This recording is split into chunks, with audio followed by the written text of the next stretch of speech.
Vous écoutez L'Ambition au féminin, épisode 135. Mon nom est Tatiana Saint-Louis et j'anime L'Ambition au féminin, un podcast pour toutes les femmes pleines de vision, de talent et de drive qui désirent redéfinir le succès selon leurs termes et leurs conditions. Chaque semaine, j'explore seule ou en présence d'invités les thèmes entourant la réussite professionnelle et personnelle. Mindset, productivité, leadership, branding personnel. C'est le rendez-vous pour réfléchir à la façon dont tu veux vivre ton plein potentiel et laisser ton empreinte dans le monde.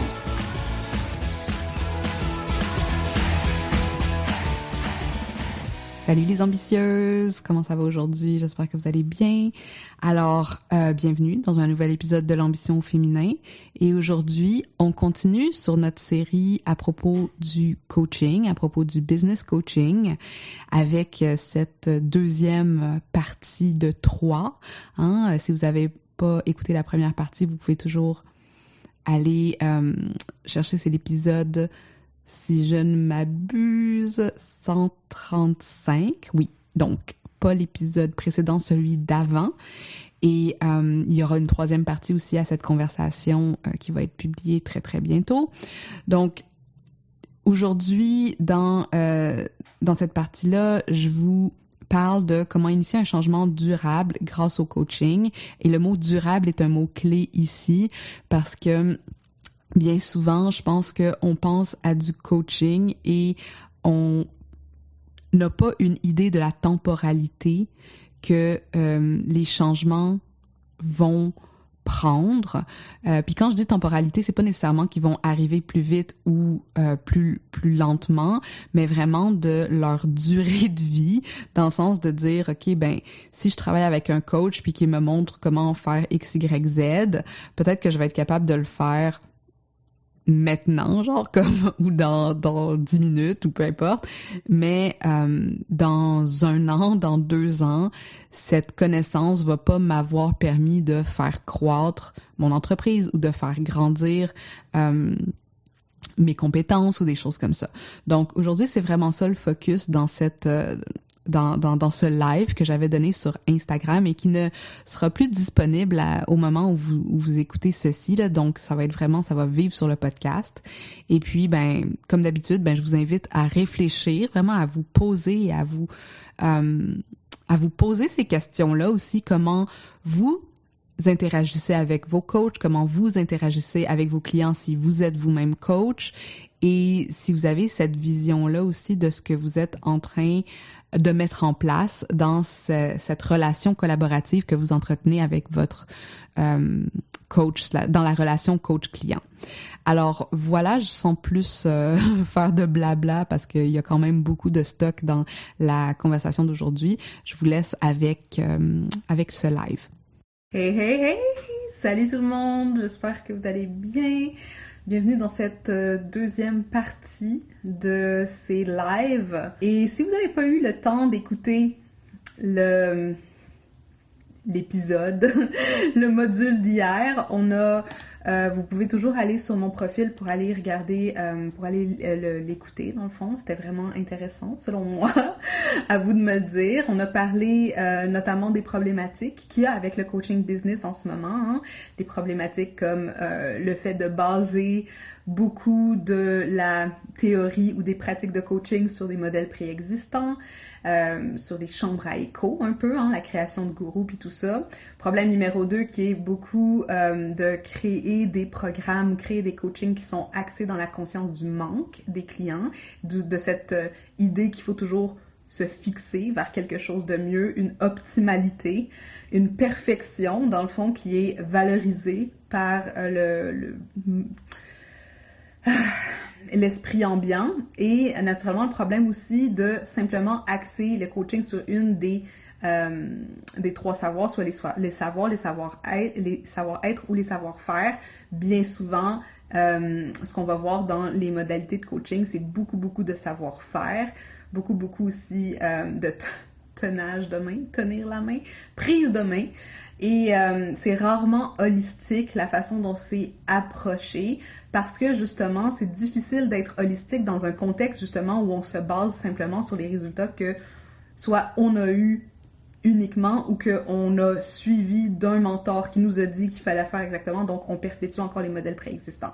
Donc c'est sûr que c'est difficile d'être dans une optique holistique quand on coach sous cette modalité-là.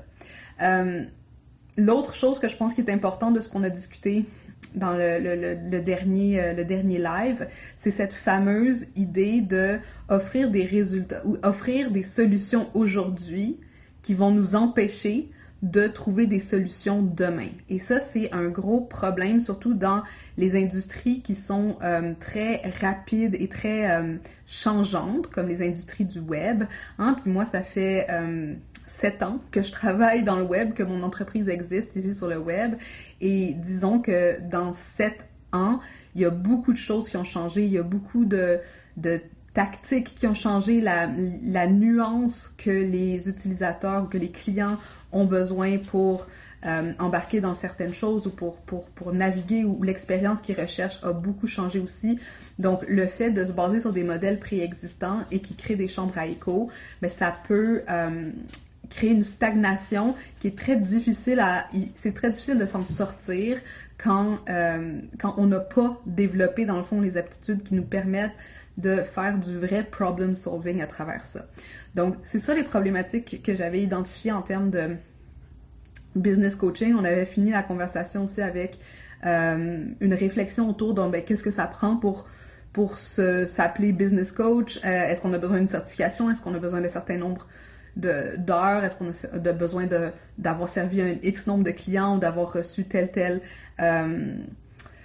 je sais pas moi, résultat ou témoignage, bref, question ouverte parce que naturellement, l'industrie du coaching est une industrie non régularisée et selon moi, puis ça pourrait avoir lieu pour une autre conversation, c'est bien, c'est une bonne chose, mais encore une fois, ça vient avec des désavantages. Donc, aujourd'hui, ce que je voulais plus spécifiquement discuter avec vous, c'était comment initier un changement durable via le coaching, hein, puis comme d'habitude, dans n'importe quoi que je fais, que ce soit mes Zooms, mes masterclass ou les lives ici, vous êtes toujours invités à offrir vos perspectives.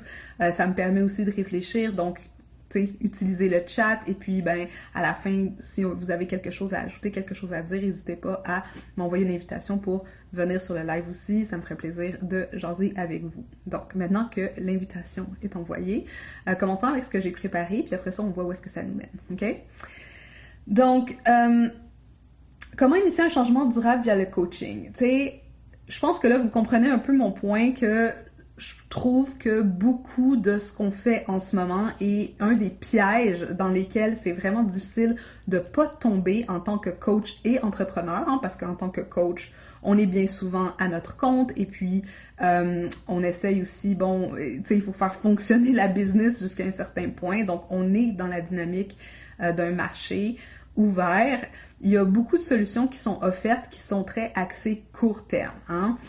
Puis c'est ça que je parlais avec les savoir-faire versus les savoir-être. Le court terme, c'est de dire, ben, je suis une business coach et puis avec moi, avec un accompagnement sur 3 mois ou whatever, tu vas faire ton premier 10 000 $. OK? Donc, je vais faire tout en mon pouvoir pour que tu arrives là parce que ton résultat, après ça, se traduit sur ma valeur et ma valorisation comme coach. Et c'est sûr que quand on base nos transformations sur des résultats comme ça, la problématique, c'est qu'on reste très proche du problème lui-même et qu'on est en train d'offrir une solution que demain, on n'est pas sûr qu'elle va pouvoir générer le même type de résultat à cause de ce qu'on a dit, notamment, bon, la nature changeante du web, la nature changeante aussi des entreprises, puis le fait que si on valorise pas ou qu'on n'aide pas nos clients à s'autonomiser ou à devenir plus agiles, ben il se passe quelque chose comme la pandémie, il se passe quelque chose comme un ralentissement économique, il se passe quelque chose comme une nouvelle régulation dans le domaine, et puis là, ben le business model fonctionne plus, les tactiques fonctionnent plus, on n'est plus capable de pivoter parce que on a cristallisé certaines méthodes, certains systèmes dans quelque chose qui était axé simplement sur les résultats immédiats. Donc, il y a une problématique ici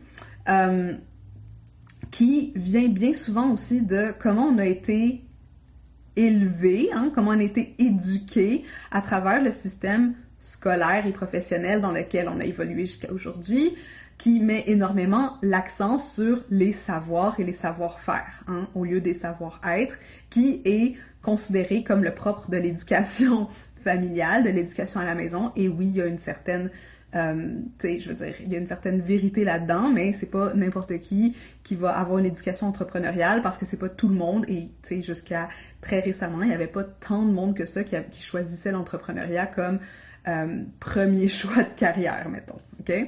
Donc, les informations et les compétences qui sont facilement quantifiables, hein, j'ai fait 10 000 $ d'ici 3 mois, nous ont mis dans ce paradigme-là où la performance est évaluée selon des barèmes très court terme. Et ce que ça fait, c'est qu'on est toujours en train de revalider nos acquis, hein, soit à travers des certifications, soit à travers le fait qu'on cherche d'autres coachs pour nous dire qu'on a bien fait quelque chose, parce qu'on n'est pas capable de juger par nous-mêmes si ce qu'on a mis en place va nous permettre de perdurer dans la prochaine itération de l'environnement business dans lequel on va évoluer. Hein? Fait que tout ça, les certificats, les étoiles dorées, les types de validation, c'est ce que moi j'appelle le syndrome de la bonne élève. Et c'est pas de notre faute, mais nous, les femmes, hein, si vous êtes des femmes puis vous écoutez ça, il y a beaucoup de symptômes. Puis là, on n'en parlera pas ici. J'ai plusieurs publications sur mon compte. Là, vous me direz si vous voulez les recevoir. Mais on a cette tendance à vouloir faire les choses bien. Et quand on parle de coaching, puis qu'on parle de coaching ou de changement durable, c'est là que ça devient un peu problématique, parce que si j'ai une certification là maintenant, si j'ai une étoile dorée là maintenant dans mon cahier, rien ne me confirme que je vais encore l'avoir demain. Je suis constamment en état de validation.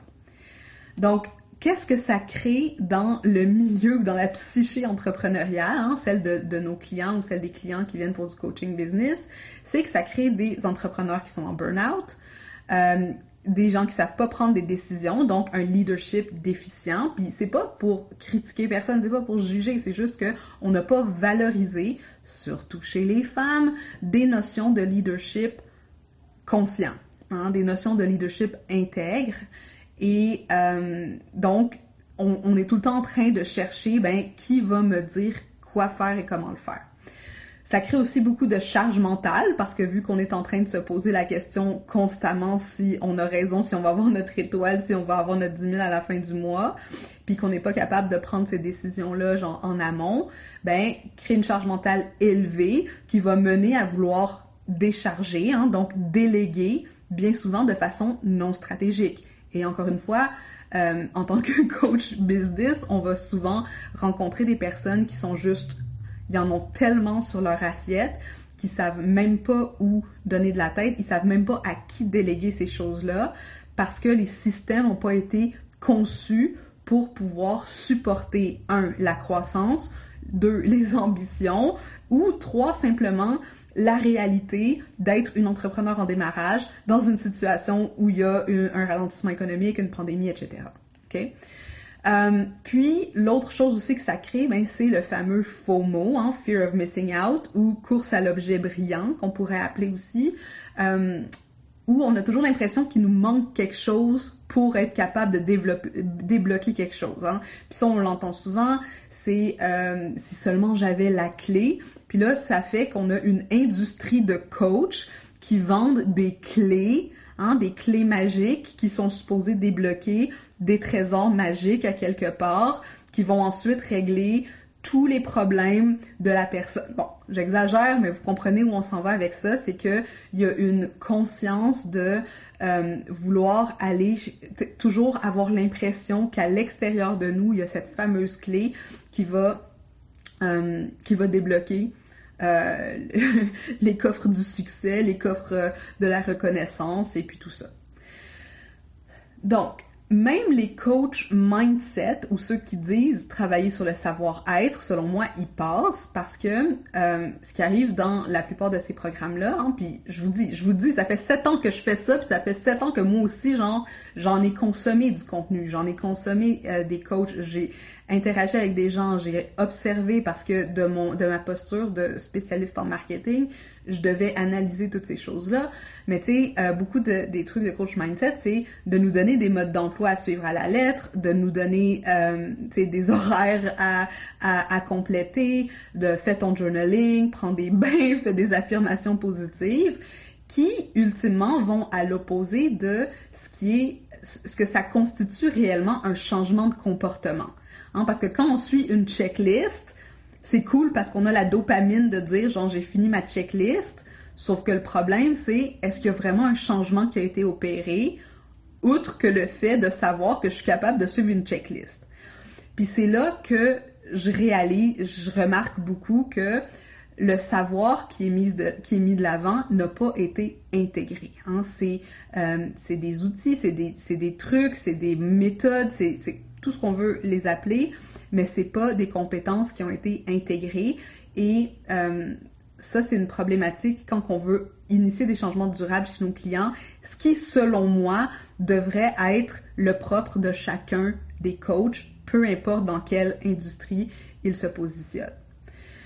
Donc, qu'est-ce qui va faire que un changement va être durable? Selon moi, c'est un point clé qui est la cohérence, hein? La cohérence du changement qui va mélanger un aspect rationnel et suprarationnel. Puis j'utilise le mot suprarationnel, mais en quelque part, c'est juste inconscient. Hein? Puis je vais en parler un petit peu, là, mais je sais que le mot inconscient, il peut faire peur. Suprarationnel, pour moi, ça veut juste dire qu'il y a d'autres niveaux d'intelligence qu'on a dans notre corps, dans notre individu, qui fait que on n'a pas nécessairement à passer par cette modalité de réflexion rationnelle qui, depuis les Lumières, dans le fond, a été hiérarchisée comme étant la meilleure forme de réfléchir et de prendre des décisions. On pourrait avoir une longue conversation là-dessus. J'ai souvent des longues conversations là-dessus avec mon conjoint, mais tout ce que je veux, ici, c'était juste mentionner. Pour moi, il y a différents types d'intelligence, rationnelle, suprarationnelle, et quand on cherche de la cohérence, c'est important que ces deux aspects soient pris en compte.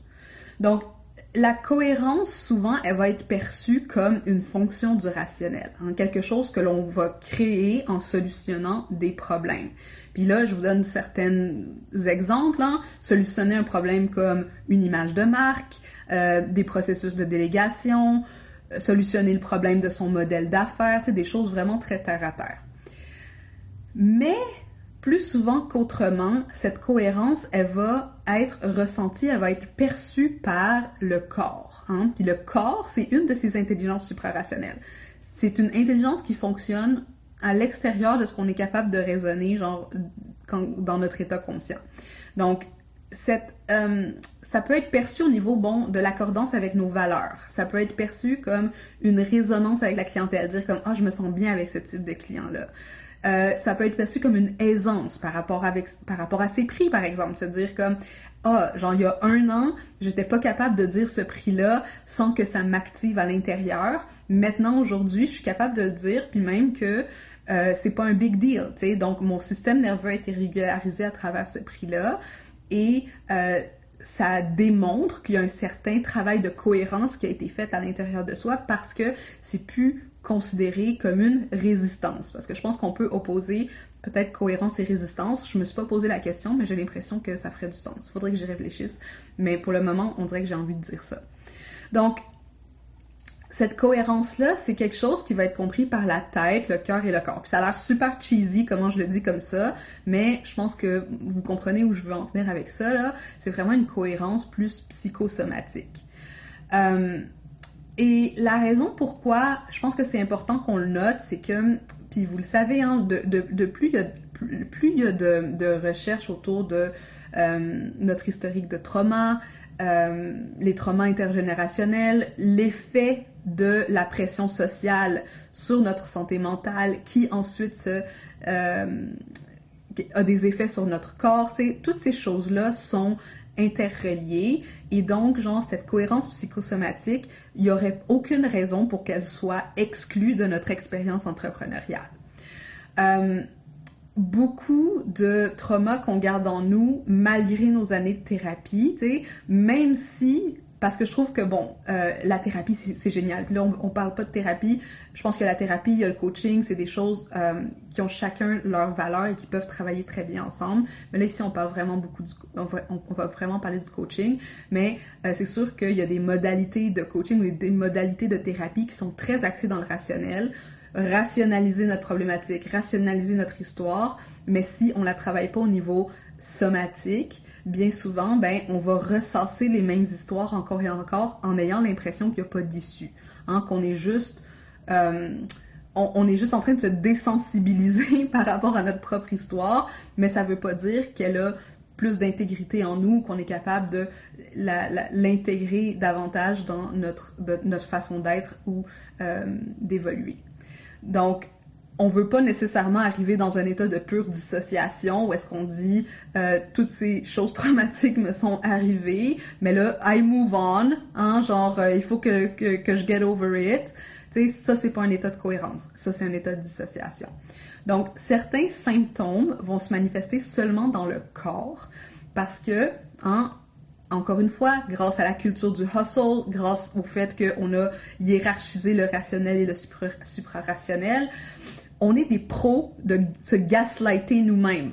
Hein? On est des pros de nier nos propres expériences, de dire « Ah, no big deal », genre « Ah, j'étais fatiguée, mais genre whatever, j'étais capable de finir mon rapport. » Puis finalement, qu'est-ce qui arrive? Burnout, dépression, toutes ces choses-là. Puis, je pense qu'on a été vraiment encouragés à ça et de plus en plus, ben, parce qu'on réalise que beaucoup des symptômes physiques qu'on vit sont intimement liés avec notre mal-être au travail, notre mal-être dans nos business, notre mal-être avec nos familles, ben là, on n'a plus le choix que de regarder ce travail-là d'une façon holistique, comme un tout. Et la cohérence psychosomatique va toujours agir vers le bénéfice long terme du système. Ça, je pense que c'est important parce que qu'est-ce que ça veut dire le bénéfice long terme du système? C'est que si, par exemple, j'ai un système organique, hein, mon corps est un système en soi, avec des vaisseaux sanguins, avec tu sais, mon corps va travailler, ou parce qu'il cherche la cohérence et l'harmonisation, va travailler vers la stabilisation et ce que ça va faire, c'est que il s'en fout, lui, si ça veut dire que je dois faire une dépression parce que pour pouvoir ralentir puis me soigner ou whatever, genre pour tu sais comme un burn-out pour me donner le signal ou peu importe, parce que à quelque part c'est comme il y a eu des signaux qui ont été envoyés puis là soudainement c'est comme on n'est plus capable de prendre, on va essayer de maintenir le peu d'énergie qui nous reste en shutdown ou en créant genre bon ces symptômes là. Puis je pense qu'il y avait je me rappelle plus c'était qui m'avait dit ça puis j'avais trouvé ça vraiment fort. En anglais, vous savez, le terme « depressed », ça s'écrit D-E-P-R-E-S-S-E-D, mais là, elle m'avait dit « lis-le encore, et qu'est-ce que tu entends? » Puis quand on lit « depressed », hein, je suis déprimée, en anglais, on entend « deep rest », donc repos profond. Et je trouvais ça intéressant pour mettre en lumière comment le corps a une logique, le corps a une intelligence, même si c'est pas la situation optimale dans notre système social-économique. Des fois, c'est la solution optimale dans notre système organique et somatique. Bon, donc, tout ça pour dire que il y a cette cohérence qui est recherchée et quand on veut travailler dans un changement durable, on ne peut que travailler vers cette cohérence et donc avec des systèmes holistiques. Et la cohérence, donc, elle va jouer ce rôle clé dans le changement durable parce qu'elle va fournir de la stabilité pour soutenir et maintenir les changements sur le long terme. Hein? Puis, tu sais, c'est ça que je trouve intéressant aussi de voir que hier, on parlait de changement, aujourd'hui, on parle de cohérence et les deux ne sont pas des termes contradictoires, au contraire. La cohérence permet de créer comme l'espèce de mur ou la fondation pour ensuite pouvoir naviguer les changements. Hein? Parce que sans cohérence, les efforts de changement peuvent être sporadiques, inconstants, finalement insoutenables. C'est comme le ciment, c'est ça que je cherchais comme terme, là, le ciment qui maintient les briques du changement ensemble, hein, parce que le changement, il va arriver de plein de parties, de plein de situations à tout moment, mais cette cohérence-là qu'on ressent au travers de notre histoire, au travers genre notre vision, à travers qu'est-ce qu'on a mis en place comme entreprise, ben ensuite c'est ça qui va maintenir la stabilité pendant genre les périodes de changement. Donc ça nous fournit des bases solides, hein, un peu comme aussi si vous avez lu le livre de Simon Sinek sur le grand pourquoi, hein, ça fait partie de cette recherche de cohérence-là. Renforcer des nouvelles habitudes parce qu'on sait dans quelle direction, donc toutes les théories autour de la motivation sont supportées par ce besoin de cohérence-là. Créer de la confiance, hein, confiance au fur et à mesure qu'on choisit notre intégrité et donc notre vision, et puis faciliter l'adaptation, hein, parce que c'est un cadre pour naviguer l'incertitude et la pression, parce qu'une fois qu'on sait comment réactiver cette cohérence-là ou rentrer dans un état de cohérence cardiaque, cohérence interne, on est capable après ça genre d'augmenter la pression, d'augmenter les efforts jusqu'à un certain point, sachant qu'on sait reconnaître où sont nos limites. Donc pour changer nos postures et nos comportements, c'est pas sorcier. Je pense que vous avez compris que s'adresser simplement au niveau rationnel conscient, selon moi, c'est pas assez, parce que le rationnel conscient est habitué à la résistance créée par l'incohérence. C'est comme si lui, il veut juste forcer à travers les résistances en disant « Non, mais ça ferait beaucoup plus de sens si tu n'avais pas cette réaction-là qui se met dans le chemin de notre performance optimale selon les barèmes de notre système capitaliste dans lequel on est et ton 9 à 5 et les demandes familiales qui viennent du fait que ta famille aimerait ça que tu leur fasses... bref, vous comprenez le principe. Donc, le rationnel conscient, il est habitué aux résistances créées par ces incohérences, il est habitué aux histoires qui se racontent, aux chemins qui ont été créés, et ce qu'il va faire le plus souvent, ça va être se gaslighter puis de dire comme on va juste essayer de mettre ça en dessous du tapis, dans l'inconscient, et continuer à faire notre travail de tous les jours.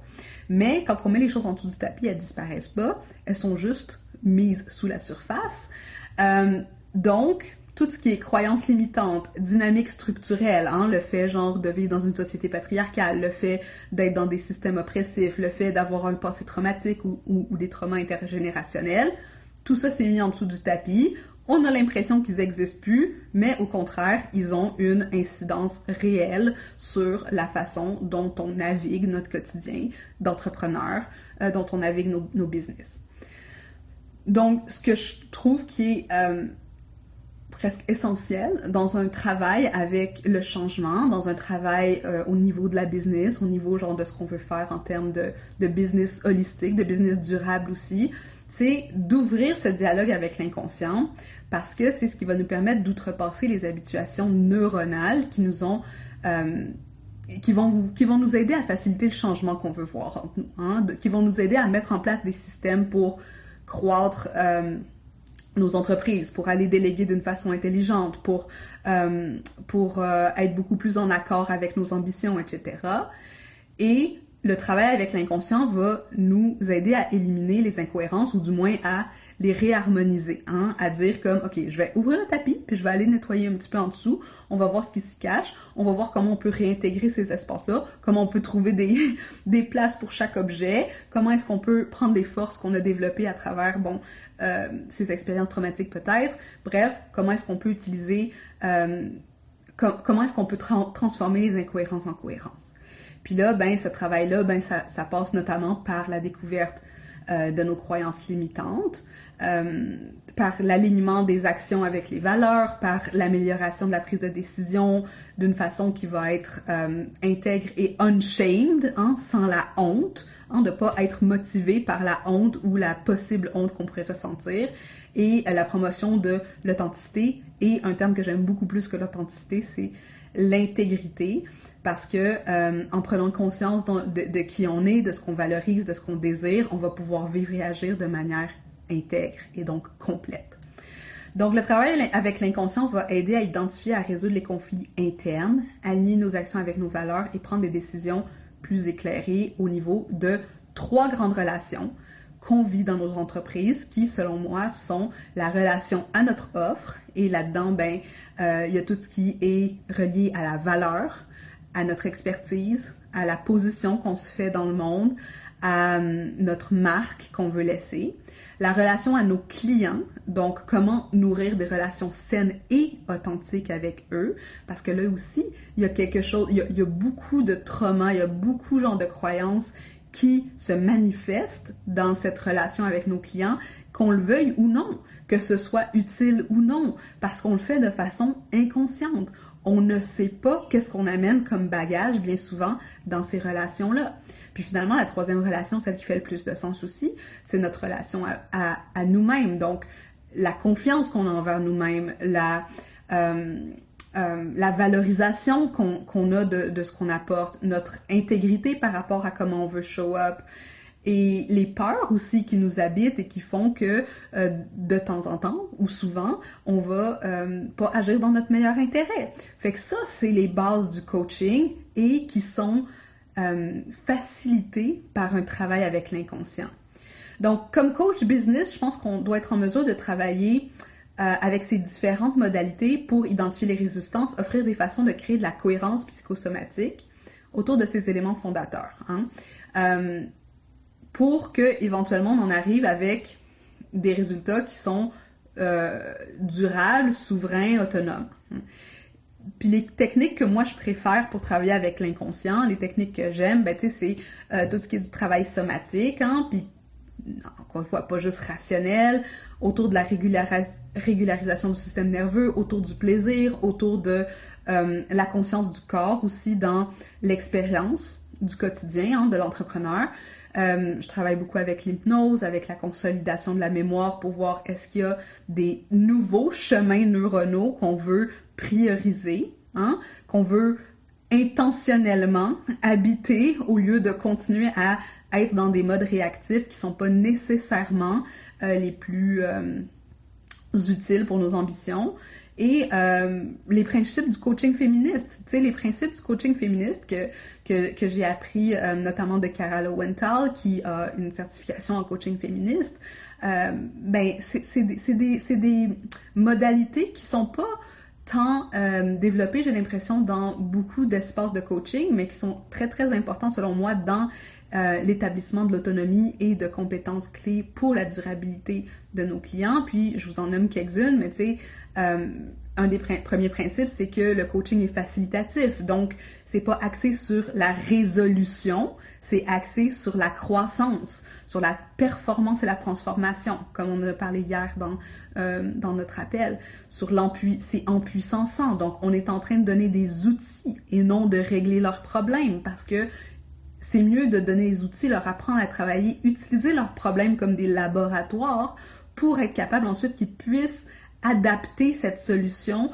dans des situations qui vont être un peu différentes, qui vont ressembler à ça, mais qui vont éventuellement être autonomes dans tout ça. Parce que ce qu'on veut, c'est que nos clients n'aient plus besoin de nous éventuellement. C'est qu'ils soient capables de passer à un mode autonome où ils vont générer leur propre solution, où ils vont être capables de naviguer à travers l'univers en changement avec confiance. C'est une expérience collaborative, c'est mutuel, c'est intersectionnel, c'est non hiérarchique. C'est important, genre, qu'une relation de coaching soit non hiérarchique pour éviter les gourous, pour éviter le transfert dans une seule personne de la connaissance, du savoir, des bonnes réponses, de l'autorité. Donc, ces choses-là, ultimement, veulent mener à l'autonomisation des clients, les rendre le plus autonomes possible, qui est, pour moi, encore une fois, l'ultime résultat d'un coaching, qu'il soit business ou non. Je m'en fous que ce soit juste business, je m'en fous que ce soit marketing. Ultimement, le coaching doit mener à une meilleure performance, mais ne doit jamais être un créateur de dépendance envers le coach. Parce que ce qu'on veut, c'est d'activer l'intelligence entrepreneuriale de nos clients pour ensuite leur permettre de mieux comprendre et appliquer les connaissances, savoir-faire, les savoirs, les savoir-être de façon cohérente et alignée pour qu'ils puissent fluidifier leurs propres résultats sur le long terme. Alright. Je ne sais pas si vous avez des réflexions ou des choses que vous aimeriez ajouter à cela. Je serais vraiment curieuse de vous lire. Je vais peut-être partir un thread aussi pour qu'on puisse en discuter. Sinon, on va se voir dans le prochain et dernier live que j'ai préparé dans cette série où on va parler d'empowerment entrepreneurial, donc les aptitudes clés à développer avec ou sans son coach. Sur ce, on se dit à la prochaine pour notre prochaine conversation.